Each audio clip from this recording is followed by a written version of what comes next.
Fil-maġġoranza tal-pajjiżi Ewropej, iż-żgħażagħ jistgħu jxorbu minn 18-il sena l fuq. F'Malta minn 17-il sena l fuq. Għall-konsulent tas-saħħa pubblika Mariella Borġ Buontempo, l-età illegali f'Malta għandha saħansitra tiżdied għal 21 sena. Hemm evidenza li alcohol affects the growing mind, u the mind continues to grow up to age about 25. Jiġifieri, hemm benefiċċju anke għat-tfal. Nafu li dawk li jxorbu inqas tfal imorru aħjar fl-iskola pereżempju.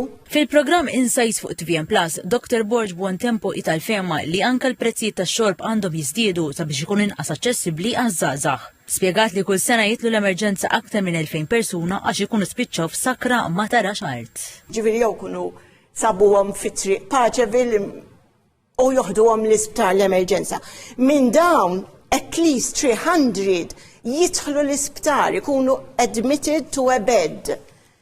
Ġifieri, in-numri mhumiex żgħar. Jipproponi dawn il-miżuri fl-isfond ta' riċerka tal-Għaqda Dinjija tas-Saħħa li fost oħrajn uriet li l-konsum tax-xorb f'Malta żied bi kwart u l-iktar kategorija ta' nies li żdiedu l-konsum tax-xorb dik ta' bejn il-15 u l-24 sena. Din ir-riċerka jipparti mill-Politika Nazzjonali tal-Alkohol li tnediet tal-konsultazzjoni pubblika il-ġimgħa li għaddiet. Il-politika qed tipproponi fost oħrajn projbizzjoni għad-drawwa kummerċjali magħrufa bħala happy hour fil-ħwienet tax-xorb f'tentattiv biex jitrażżan ix-xorb, kif spjega Manuel Ġellel mill-Ministeru għall-Politika Soċjali. Tipproponu li tkun projbita. Li tkun projbita jew jekk mhux projbita tal-inqas tkun ikkontrollata.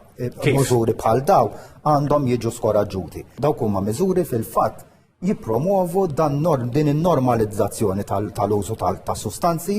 Il-Politika Nazzjonali qed tipproponi wkoll li stabbilimenti li jbiegħu xi forma ta' xorb ikunu obbligati li jagħmlu tabelli fejn jidhru li x-xorb m'għandux jinbih lil żgħażagħ ta' inqas minn 17-il sena. Dr. Ġellel qal li għandhom isiru emendi legali biex il-pulizija jkunu jistgħu waqfu lin-nies għall-arrieda fit-triq biex jagħmlulhom il-breathalyzer. Bħalissa il-pulizija tista' twaqqaf lin-nies biss f'każ ta' suspett raġonevoli. Il-konsultazzjoni pubblika se tibqa' miftuħa sal-31 ta' Lulju.